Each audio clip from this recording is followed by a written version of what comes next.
Hello दोस्तों, आप लोग कैसे हैं? मैं आशा करती हूँ आप लोग ठीक होंगे, मस्त होंगे, स्वस्थ होंगे, अच्छे होंगे। मैं इसी चर्चा की तैयारी कर रही हूँ, आप लोग जरूर सुनिएगा। कहाँ से पवलू ना ये बहिनी, कहाँ से पवलू ना, कहाँ से पवलू ना ए बहिनी, कहाँ से पवलू ना, हमारे गुरुजी के ज्ञानवा बहिनी, कहाँ से पवलू ना, हमारे गुरुजी के ज्ञानवा बहिनी, कहाँ से पवलू ना,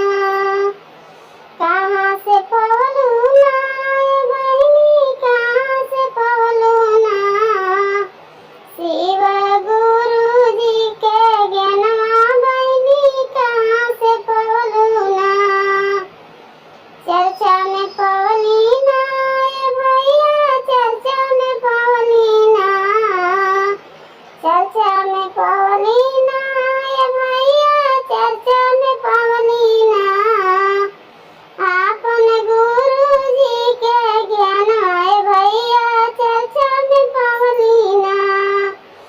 आपन गुरुजी के ज्ञानवा भैया, चर्चा में पवली ना, का तू खियाइबू ना ए बहिनी, का तू खियाइबू ना,